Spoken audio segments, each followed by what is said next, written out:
Hello, I'm Peter Bergman. This is my official YouTube channel. I'll be updating you with the latest news, so please subscribe to my channel. Welcome back to our channel, besties. Today is a truly beautiful day to dive headfirst into some absolute soap opera madness, and we are so ready to spill the piping hot tea with all of you. Grab your favorite snacks, settle in, take a deep breath, and let's get right into the chaotic drama that has us completely and utterly shook to our cores. My jaw is literally on the floor right now. I am not even exaggerating, squad. I am sitting here staring at my screen and my brain is basically a buffering wheel because what did we just watch? We need to talk about Nicholas Newman, the resident flannel-wearing, coffee-pouring, supposedly moral compass of the Newman family, who has officially gone completely off the deep end.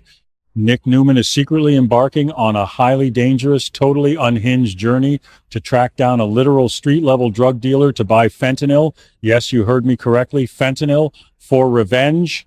I am screaming into the void right now because this is the most insane, dark, and twisted pivot for a character who usually spends his time agonizing over corporate spreadsheets and making moody eyes at Sharon.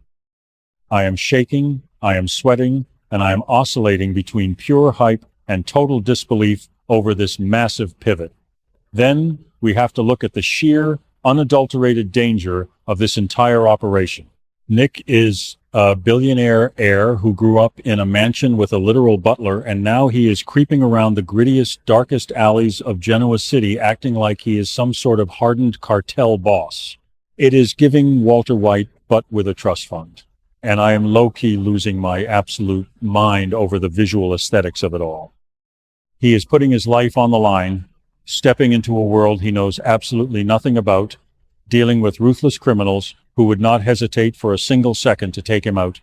The stakes are astronomically high, and every single time he makes contact with this shady dealer, my heart is literally pounding out of my chest. He is so out of his depth, yet he is marching forward with this terrifying, cold determination that we have never really seen from him before. Mainly, we have to unpack the psychology behind this absolute madness, because this revenge plot is deeply, profoundly concerning. Nick is not doing this for money or power. He is doing this because he is drowning in a toxic cocktail of grief, rage, and a desperate need for retribution. Whoever pushed him to this breaking point, whoever brought this level of darkness out of the golden boy of the Newman Empire, has unleashed a monster. He is literally weaponizing a deadly narcotic, plotting to use fentanyl as an instrument of vengeance. It is so dark, so twisted, and so incredibly dangerous that I am genuinely terrified for his soul. He has crossed a line that you cannot uncross.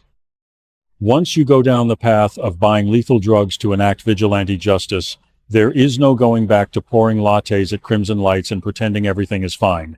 Wait, let me just pause because my brain is doing that thing again. Remember that time back in the day when Nick was grieving Cassie and he went through that whole dark, rebellious phase, getting involved in underground scenes and acting completely out of character? Or when he was running the underground and we thought that was his edgy era? We were so incredibly naive. Besties.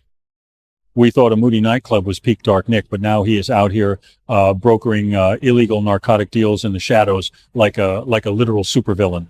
The evolution of his trauma is honestly a case study in repressed Newman rage. Wait, I'm literally yapping right now. I am going down a total story time rabbit hole, and we need to stay focused. Let's get back to the actual tea, because the current situation is infinitely more pressing than his early 2000s. Angst! Yet, we absolutely must talk about the massive, gaping plot holes in this storyline that are making my blood boil. Is it just me, or did they completely fumble the bag on this one when it comes to Victor Newman? How on God's green earth is Nick pulling off this highly illegal, extremely dangerous secret mission without the mustache knowing every single detail? Victor has the entire city bugged. He has a private security force that rivals the CIA, and he literally tracks his children's locations like it is an Olympic sport. You are telling me Nick is withdrawing massive amounts of untraceable cash, meeting with fentanyl dealers in sketchy warehouses, and Victor is just sitting at the ranch completely oblivious, sipping his scotch? No cap. That is terrible writing. It makes absolutely zero sense in the established lore of this universe, and I am legit furious that they think we wouldn't notice this glaring inconsistency. Totally ignoring the plot holes for a second, the actual cinematic execution of his meetings with this dealer is high-key giving me anxiety. The long takes, the moody lighting, the way Nick lowers his voice to this gravelly Batman-esque whisper when he is negotiating the price of the fentanyl, it is pure cinema, but it is also so incredibly stressful. The dealer is looking at him like he is an absolute mark, a rich boy playing in the mud, and you can tell that things could go south in a fraction of a second. The tension is so thick you could cut it with a knife. Nick is trying to project this aura of invincibility, this I am a Newman, fear me energy, but in the criminal underworld, the Newman name does not mean a damn thing when a gun is pulled. I am literally hyperventilating just thinking about the sheer danger he is subjecting himself to. Hot take, but I am actually ascending watching this play out, even though I fundamentally disagree with it. Like, I hate that they are ruining his character and turning him into a criminal, but honestly, I am also kind of living for it. I know my stance is switching up mid-sentence because the emotions are hitting hard and my brain is basically a buffering wheel. But you have to admit that good guy Nick was getting a little stale. Seeing him unhinged, seeing him operate with this ruthless, cold-blooded precision, it is incredibly captivating television. I am completely torn between wanting to protect him at all costs and wanting to see just how far he will actually go to get his revenge. Will he actually use the fentanyl? Will he force an overdose on his enemy? The moral ambiguity is deliciously toxic, and I am eating up every single crumb they are giving us. But, squad, we have to talk about the inevitable fallout, because when this secret blows up, and it will blow up, Genoa City is going to be leveled. Imagine the sheer horror on Sharon's face when she finds out her soulmate, the father of her children, has been buying fentanyl on the streets. Imagine Phyllis absolutely losing her mind, oscillating between being furious that he didn't loop her in and being terrified that he is going to end up in a federal penitentiary. And Victoria, she will probably just use it as leverage to push him out of Newman Enterprises, let's be real.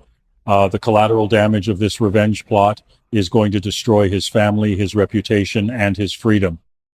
He is playing Russian roulette with his entire life, and he is dragging everyone who loves him right into the crossfire. It is absolute madness. Besties, we need to hold a literal intervention right now. We need to march right into our screens, grab Nicholas Newman by his perfectly tailored lapels, and shake some sense into him before he crosses the point of no return. This fentanyl revenge plot is the darkest, most terrifying storyline we have seen in years, and I am low-key trauma dumping this entire experience onto you all because I cannot carry this burden alone. The stakes have never been higher, the danger is palpable, and I am literally counting down the seconds until the next episode drops because my anxiety cannot handle this cliffhanger. Will he get the drugs?